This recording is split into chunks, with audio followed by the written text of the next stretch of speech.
21 games to go. Let's do this. Let's finally finish up this season. Of course, we have a 13-point lead in the Atlantic Division. It would take a lot of effort to not end up winning the Atlantic Division title this year. And after taking a look at the team, while our depth isn't tremendous, while you could argue that the bottom six needs some improvement, we're going to go for it. This is it. We're going to go for it because I could easily take the draft picks, as we actually just lost our best example of defensive depth, so that's a little bit scary, but he's not out for too long.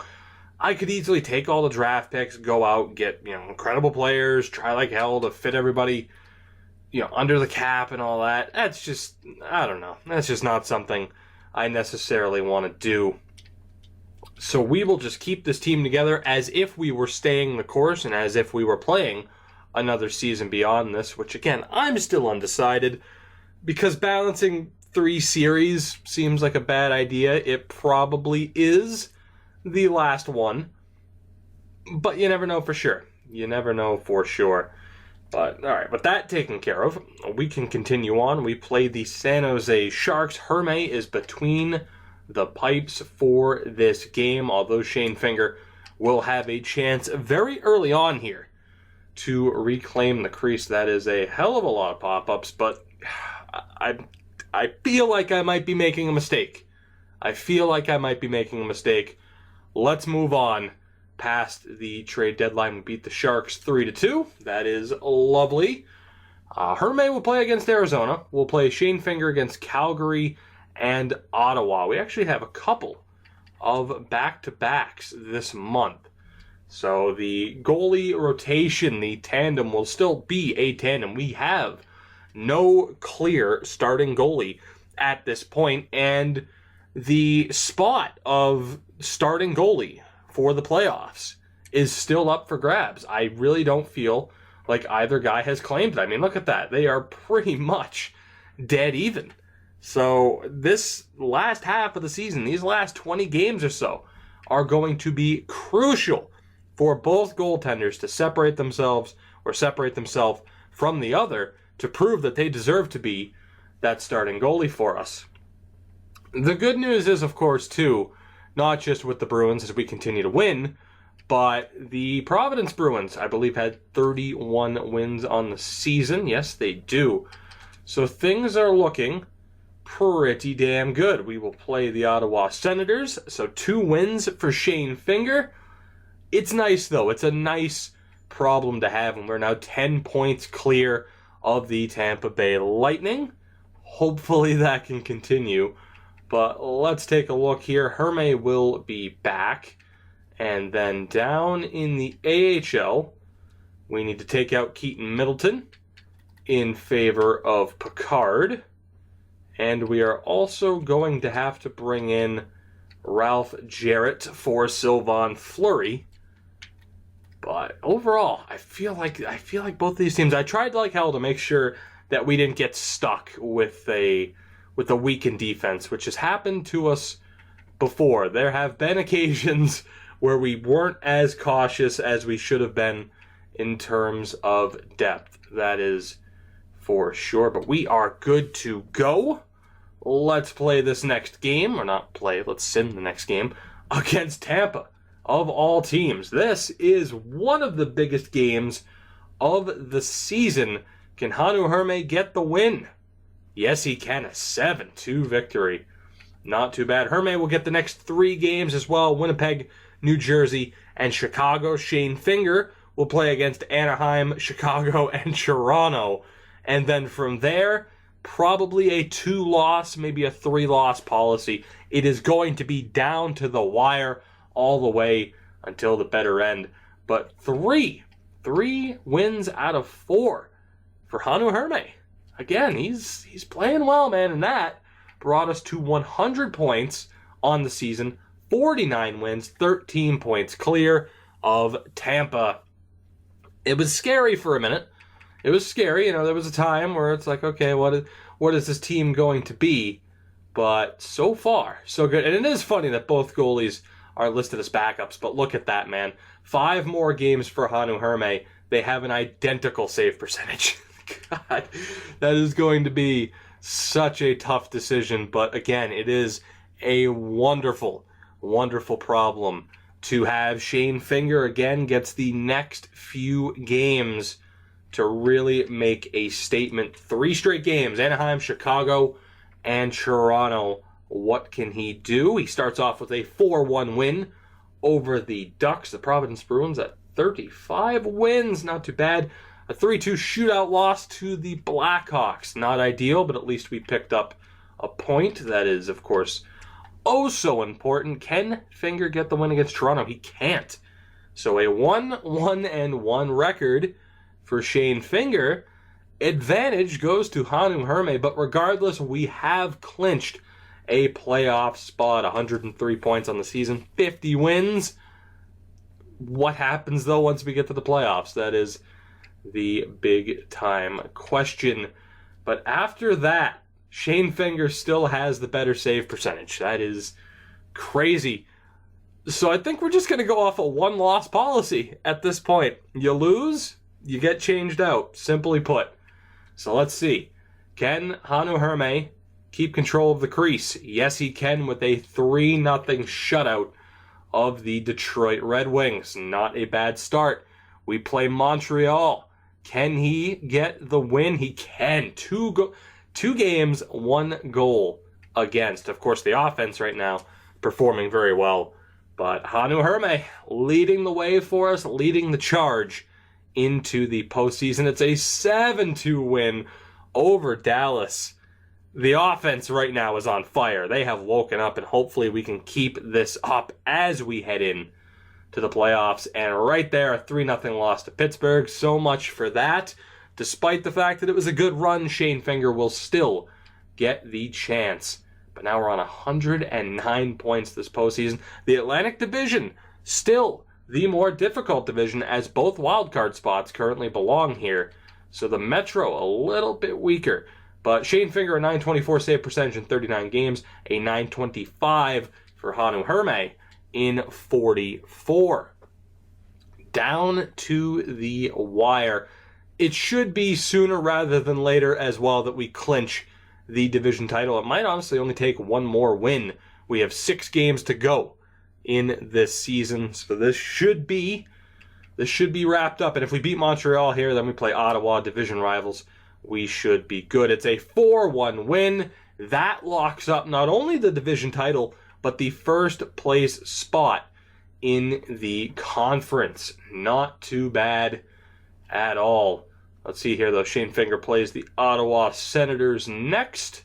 He gets the win, which is perfect. And the Providence Bruins back in the playoffs as well. Things are looking very good for this franchise as a whole. That is for sure. 113 points, 55 wins. Very respectable today. What was I expecting? Did I expect us to win this many games? Not necessarily. You do look at that bottom 6, and on paper, it's solid. You know, the lowest overall guy being an 83, but hardly the best team that we've built on paper in a series of mine here on YouTube. Not even a question. I mean, the top 6 is pretty damn strong, but we have had better teams. But the right combination, I mean, the goaltenders are doing well, and that's something you got to remember, is in this series alone, as we lost both games to the Panthers, in this series alone, we have seen, and actually, you know what, we'll just keep the goalie in right now. We've seen teams with, I think Flathar was like an 82 when the Edmonton Oilers won Stanley Cup not too long ago. Overall, it's just, it means something, no doubt about that, as Providence loses Vico. That is unfortunate. But you never know with the sim engine, and we say that, I say that, all the damn time. You never know.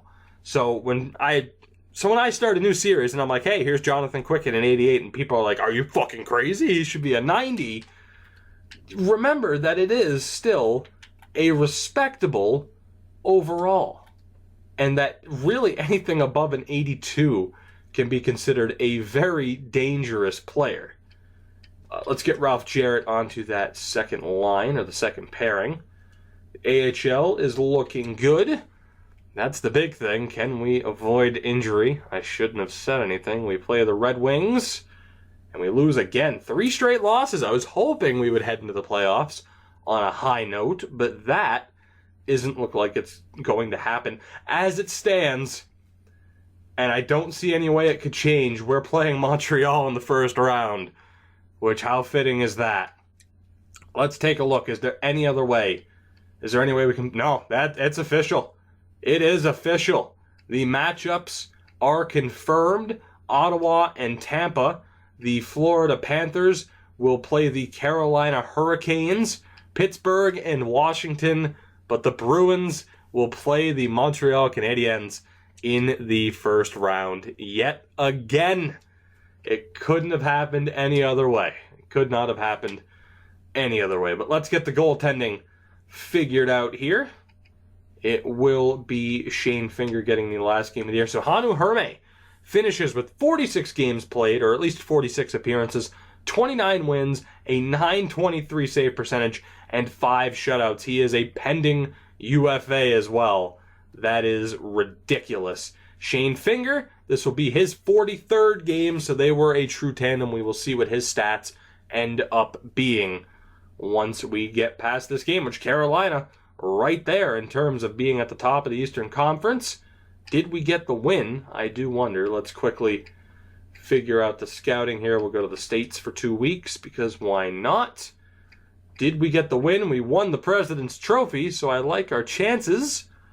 Did we? We did. A 4-3 win over the Canes. We finished with a 56-22-4 record. The Providence Bruins have at least 42 wins. They still have 3 games to go before we find out who they play in the Calder Cup playoffs. But there you have it. 56 wins, 116 points for this Bruins team.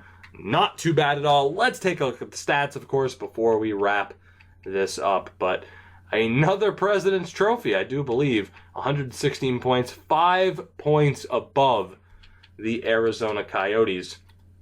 You look at goals for per game, not even close. The only 3 teams had a 3 goals per game average, and we averaged 3.5. That is absurd. Goals against per game, we were also top of the league, close with the Carolina Hurricanes. Not bad. Our power play, the 3rd best in the NHL, and our penalty kill was the NHL's best. So just in general, we are one hell of a team, as it turns out, with a pretty even home and away. Actually, dead even, 28-13. Dead even record in terms of home versus away. I do want to look at the Providence Bruins, though. They are currently in first place in their division with 93 points. That is impressive, and that is a very good sign for the future of this team. Taking a look at the player stats, Tyler Seguin led the team in points, 74 in 79 games. He was a plus 25. Clayton Keller with a very, very sexy 69 points, 68 for Pasta. Jeremy Waugh, 67 points, a plus 47. That is crazy. Nolan Patrick from 49 points to 62. That is what I am talking about. A great season for him. Cholowski with 55 points, 51 for Skinner, who missed 11 games. Stromwald to Brincat at 48, not too bad at all. Lampkin and Theodore, not bad. And then you get into that bottom 6, which, again, I'm happy. Danton Heinen, 33 points. That's great. Tufty, 33. Amazing. Sjogren, 32.